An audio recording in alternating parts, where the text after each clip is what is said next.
Y es momento de recibir a nuestro amigo, el compañero Gustavo Rosa, que haremos la modalidad que venimos implementando, ¿no es cierto, Ronnie?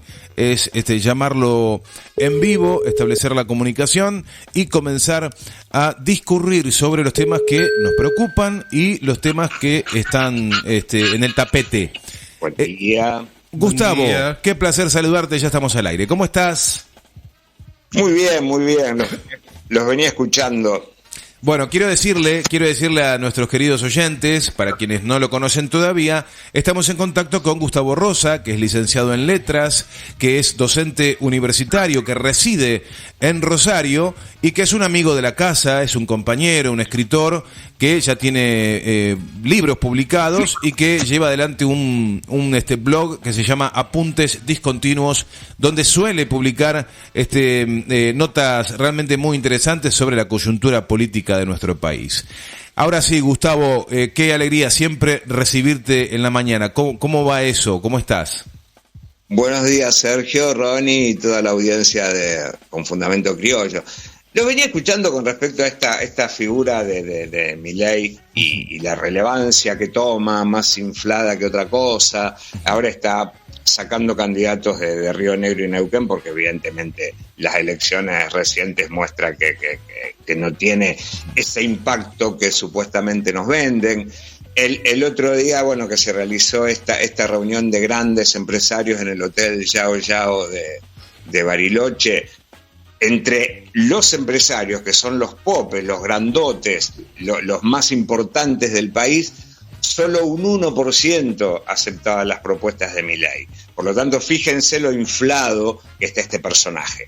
Para lo único que sirvió y que sirve Milei es para que estemos discutiendo sobre la dolarización de la economía, que es una estupidez más grande que una casa, porque es imposible, porque para hacer una dolarización, es decir, renunciar a nuestra moneda y manejarnos con dólares, hay que modificar la Constitución, porque la Constitución establece como mandato defender la moneda nacional. Por lo tanto, lo que está proponiendo es una absoluta tontería que para lo único que sirve es para meter ruido.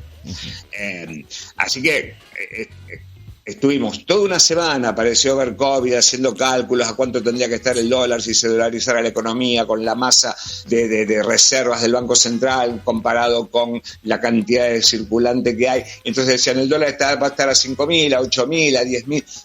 No hace falta discutir eso porque es imposible que venga un tipo y de la nada dolarice la economía.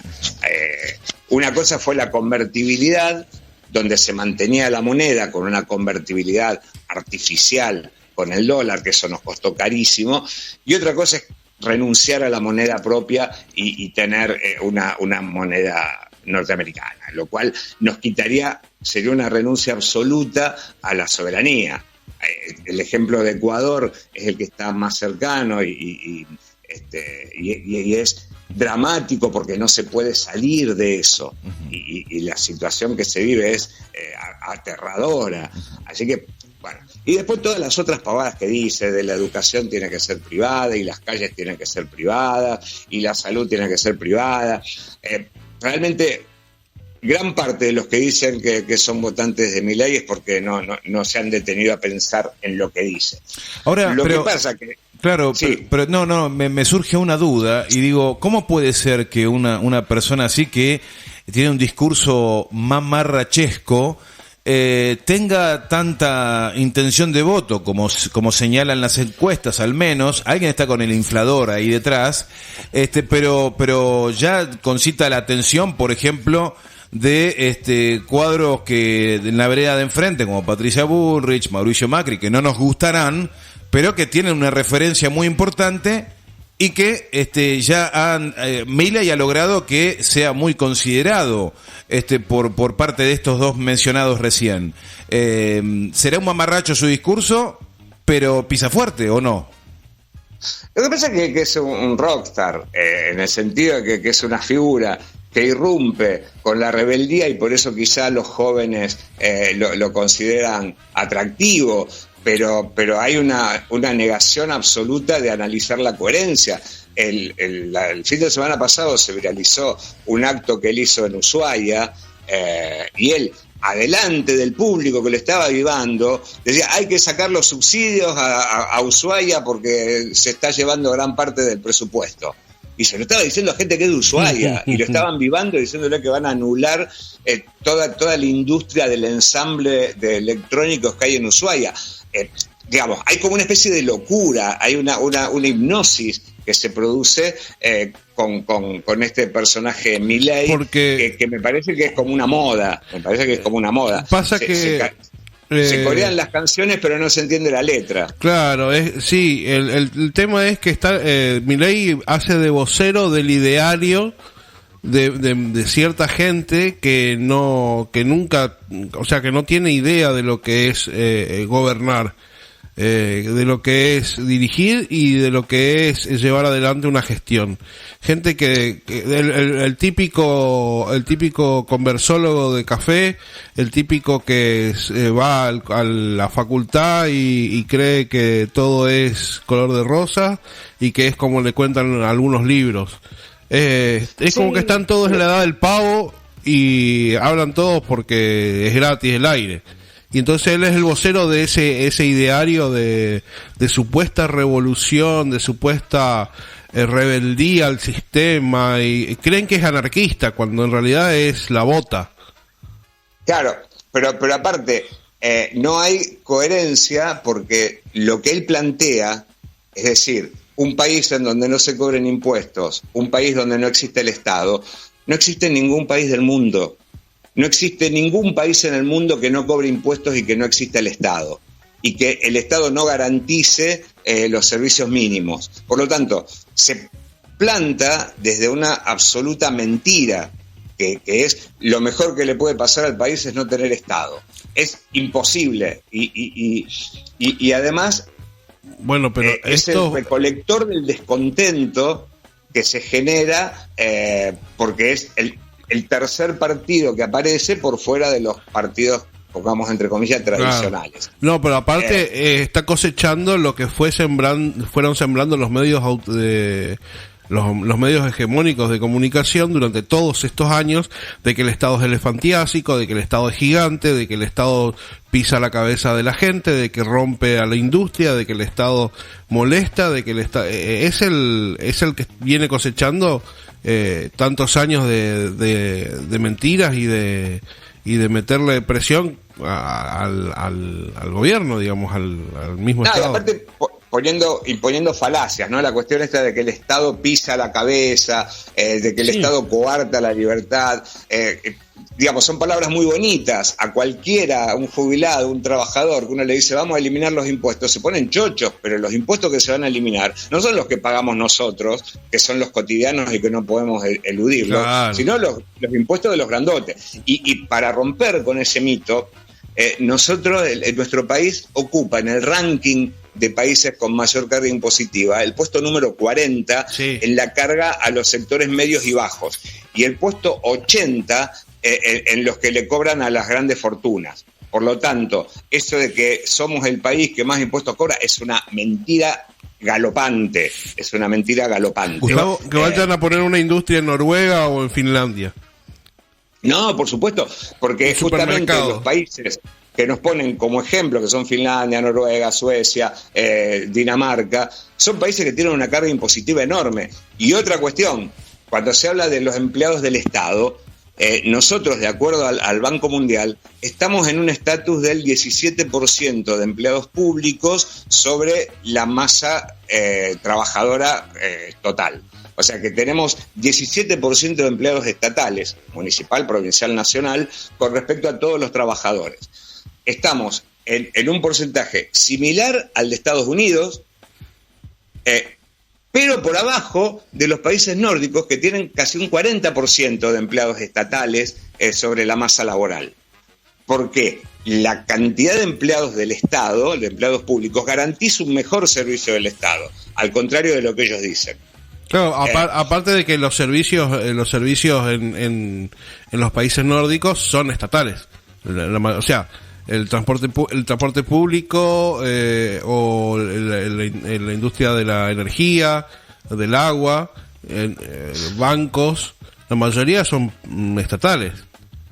Sí, están teniendo la crisis de la globalización. Hasta ahora estuvieron resistiendo esta cuestión de que entren empresas transnacionales y tienen un férreo control, pero la carga impositiva de tanto de los trabajadores como de los empresarios es cercana al 50%. O sea que de lo que uno gana, el 50% son impuestos, por supuesto. No te cobran los servicios, no te cobran ningún impuesto más, pero vos de tu salario queda el 50% en manos del Estado, que es para pagar todo eso. Claro. Y nadie se queja. Es más, no vayamos tan a los países socialistas de Europa como en el mismo España. Estaban haciendo una comparación, el otro día estaba viendo, entre lo que paga un monotributista en la Argentina contra un autónomo que vendría a ser el monotributo en España.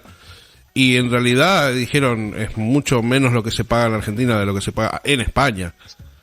Por supuesto, es que nos están engañando con esto de que somos el país que más impuestos cobra y que más empleados del Estado tiene.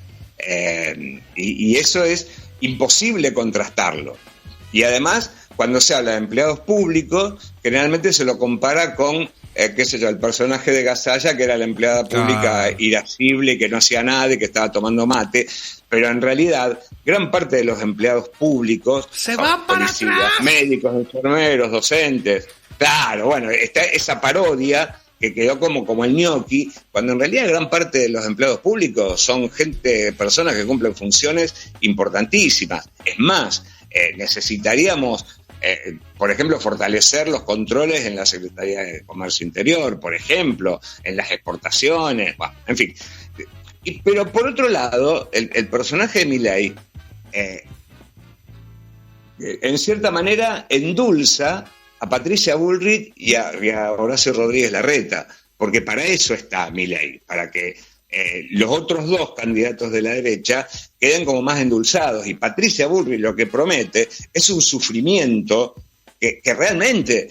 ¿Quién puede llegar a votar a alguien que te está diciendo te vas a cagar de hambre, te voy a precarizar tu trabajo, te voy a recortar los beneficios, te voy a sacar los subsidios al transporte para que pagues mucho más caro el colectivo? Digo, realmente es masoquista o suicida pensar que esas son salidas a la situación actual del país.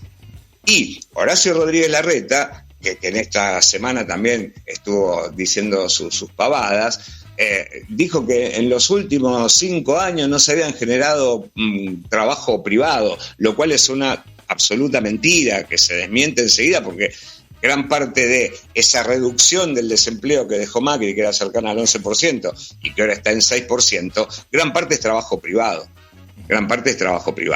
Con bajos sueldos, todo eso que uno ya conoce y que sabe. Y además, Milei, que se plantea como el anticasta, hay una nota muy interesante en página 12 de hoy que dice: Javier Milei, el pésimo desempeño legislativo y el peligro que implica su crecimiento electoral. El tipo, de las 104 sesiones que hubo desde que él asumió como diputado, se ausentó en la mitad. No tiene relación con sus pares, no hace ningún tipo de acuerdo, se va en cualquier momento, se ausenta en las votaciones, no discute, no participa en las comisiones, que es una obligación para todos los diputados. Por lo tanto, el tipo que está en contra de la casta es más casta que ninguno. Gustavo, claro, sí. Creo que te sacamos un poquito de la agenda. Vos tenías pensado hablarnos del canal de Magdalena y de la causa de la deuda con el FMI, pero bueno, enganchalo cuando vos consideres. Bueno, vos fíjate que estos que son antiestado. Bueno, y una de las cosas que propone Javier Milei es suspender la obra pública.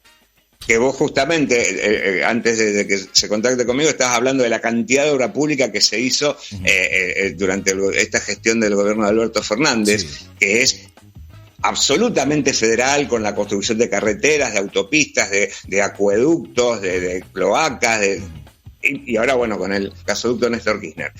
Y lo que se viene ahora, que se anunció ayer en Ensenada, en la ciudad de Ensenada, es la concreción del canal de Magdalena.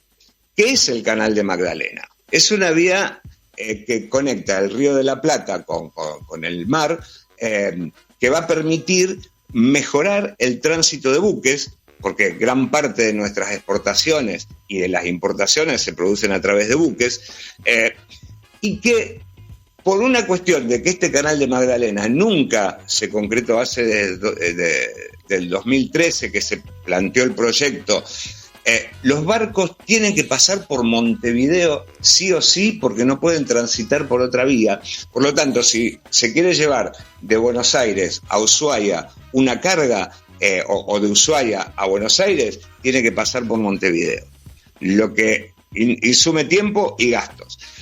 Esto lo que se va a hacer es un dragado, es un hecho histórico, y acá hay un pequeñísimo detalle que es interesantísimo, porque este canal de Magdalena se empezó a proyectar en 2012, en 2013 se presenta el proyecto con la traza del canal que va a permitir una ida y vuelta de los barcos, es decir, va a ser una doble vía, ahora es una sola vía. Se presenta el proyecto en 2013. Obviamente que en 2015, con la asunción de Macri, se suspende.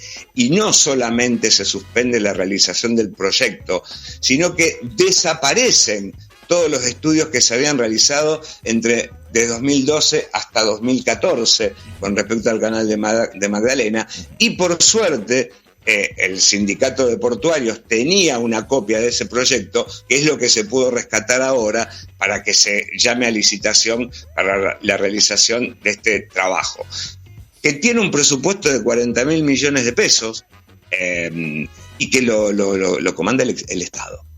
Un privado no se engancharía en hacer esto porque no le interesaría en absoluto mejorar el tránsito, la entrada y salida de exportaciones y de importaciones, que va a mejorar no solo la actividad portuaria en la provincia de Buenos Aires, en la zona de Ensenada, sino que va a facilitar el tránsito de todo lo que se produce en el país. Así que esto es trascendente, y al igual que el gasoducto Néstor Kirchner, que estaba planificado desde el gobierno de Cristina, Macri lo suspendió, si no ya lo tendríamos el gasoducto Néstor Kirchner, y ahora, bueno, se va a inaugurar el 20 de junio. El Estado es esencial para la realización de obra pública y para ordenar la concreción de obras que nos faciliten la vida y nos mejoren la economía. Por lo tanto, esos cantos de sirena de los tipos que dicen los privados lo pueden hacer, mentira, los privados hacen aquellas cosas que le reditúen plata. Y no aquello que signifique una mejora de nuestra vida. Así que bueno, esto se va a hacer, va a tardar un par de años en concretarse, si es que no se lo interrumpe con la asunción de algún gobierno de derecha, pero hay que darle un poco de trascendencia, porque es algo que nos va a cambiar un montón.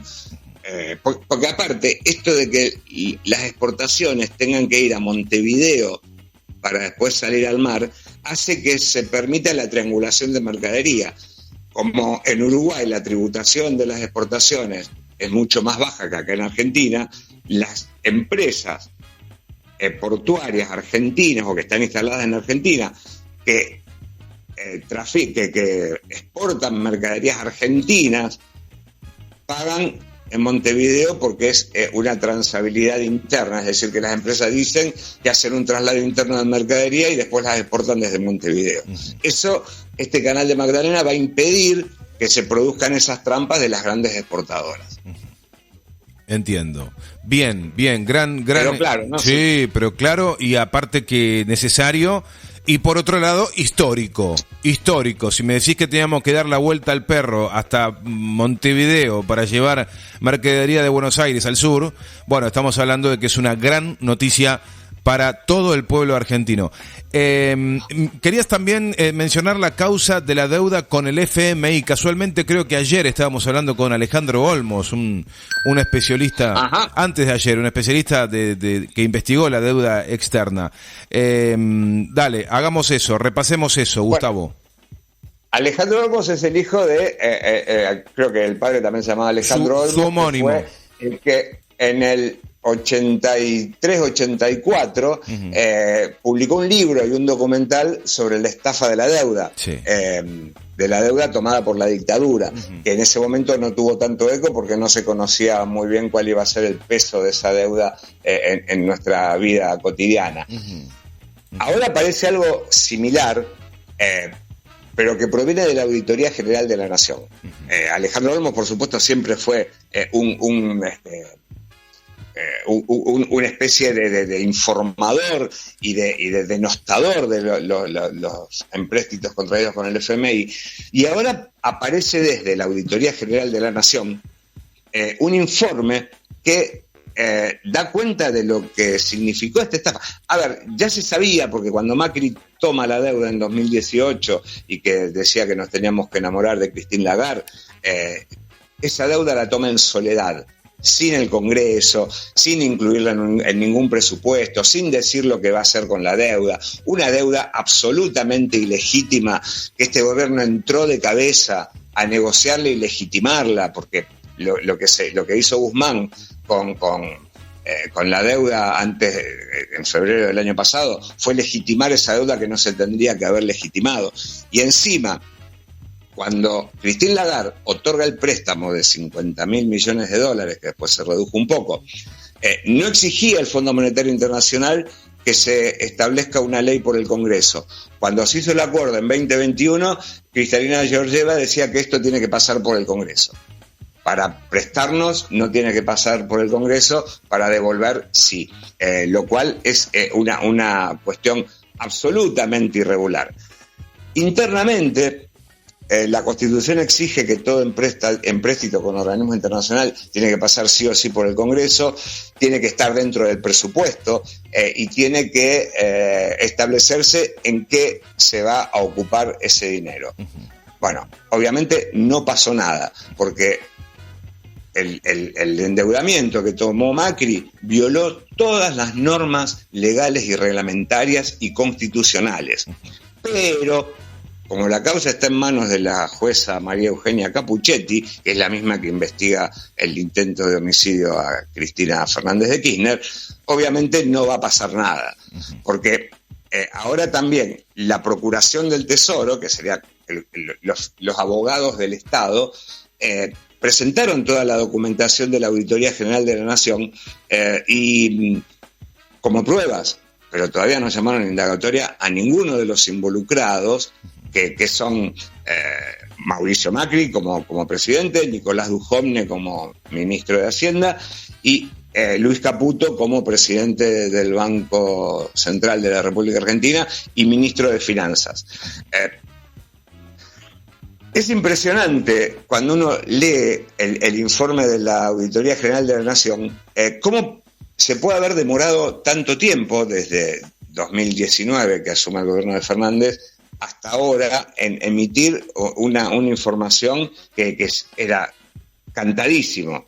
Pero incluso los que firman el acuerdo fue Nicolás Dujovne, primero Federico Sturzenegger como presidente del Banco Central y después Luis Toto Caputo, que no tienen competencia para firmar un acuerdo con el Fondo Monetario Internacional. Por lo tanto, ahí hay una malversación, hay un abuso de autoridad. Tampoco hay un decreto presidencial. A ver, no hay un decreto presidencial. Los funcionarios tomaron la deuda y no hay una firma de la máxima autoridad del país en ese momento, que era Mauricio Macri. Es como para decirle, ustedes dieron la plata, arréglense con estos tipos.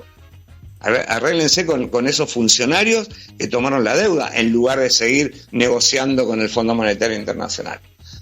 Así que después no hubo control, no hubo un estudio de la sostenibilidad del pago de la deuda. Por eso la deuda se iba a devolver en 2 o 3 años, una cuestión medio de loco, sin haber hecho cálculos adecuados de cómo se iba a lograr juntar esa cantidad de plata para devolver $50.000 millones. Y aparte, es la deuda más grande que otorgó el Fondo Monetario Internacional en su historia a un solo país. Ni siquiera lo que sirvió para reconstruir Alemania después de la Segunda Guerra Mundial es esa plata. El Fondo Monetario Internacional en este momento está estudiando un crédito para Ucrania, que está en una situación de guerra, por menos de 20.000 millones de dólares. Y a Argentina le dieron 50.000 millones sin que haya habido guerra ni nada por el estilo. Así que bueno, ¿qué va a pasar con esto mientras el gobierno nacional no tome esta información y la politice, la difunda? Probablemente quede en la nada, quede archivada. Hay una punta ahí del que tiene el gobierno nacional como para decir, vamos a votar de nuevo a los endeudadores seriales, que ya Patricia Bullrich lo dice, pagaremos la deuda con más deuda, que es lo que, bueno, en cierta manera lo estamos haciendo. Bueno, y esa es la cuestión, a ver, ¿cómo darle poder? ¿Cómo hacer que esto signifique realmente un rechazo a las políticas endeudadoras de Patricia Bullrich, de Horacio Rodríguez Larreta y de Milei? No sé si es endeudador o qué, pero es un destructor de aquellos, y que es una punta muy interesante para poner en debate en lugar de la estúpida dolarización de la economía y dinamitar el Banco Central y todo ese tipo de cosas que se proponen. Son discusiones serias que el gobierno tiene que instalar para comandar la agenda de cara a las elecciones. Gustavo, espectacular tu columna de hoy. Te queremos agradecer especialmente. Y gracias, por supuesto, por ayudarnos a pensar lo que va corriendo, ¿no? Va rápido el agua por debajo del puente corriendo, y si no empezamos a cazar lo que pasa, bueno, nos lo perdemos. Pero te tenemos a vos. Un datito. Esta tarde se reúne el Consejo del Partido Nacional Justicialista. Sí. Van a estar todos los que son consejeros, Cristina no va a estar, Máximo no va a estar, van a estar aquellos que forman parte de ese consejo. La idea va a ser buscar una definición de Alberto Fernández, así va a ser o no candidato a la reelección, lo que aparentemente no va a ser, pero esencialmente definir una estrategia electoral. Una estrategia electoral que no solamente debería incluir los compromisos para que no haya fuego amigo y que las internas no sean encarnizadas e insultantes, sino que presenten distintas versiones de un modelo del país al que se quiere avanzar, pero además, ¿qué hacer en este momento para recuperar un poco de adhesión, no solo de los votantes del Frente de Todos, sino de aquellos que siempre están en el medio e indecisos? Frente a toda la mugre que están prometiendo, las amenazas que están haciendo los otros candidatos, el Frente de Todos tiene que proponer no solo que no vuelva a la maldita derecha, como dijo ayer el presidente Fernández, sino decir qué beneficios podemos tener si seguimos con en este proyecto de país que encaró el Frente de Todos. Excelente, Gustavo, te mandamos un abrazo grande y nos reencontramos el martes. El martes. Dale. Nos vemos el martes, buen fin de semana para todos y a pensar ya de entrada a quién vamos a votar. Muchísimas gracias. Chao, chao. Será hasta entonces. Chao, muchas gracias. Gustavo Rosa, en la columna habitual que nos comparte este gran compañero, licenciado en Letras, docente universitario, residente en Rosario, pasó por la mañana de Radio Lateral.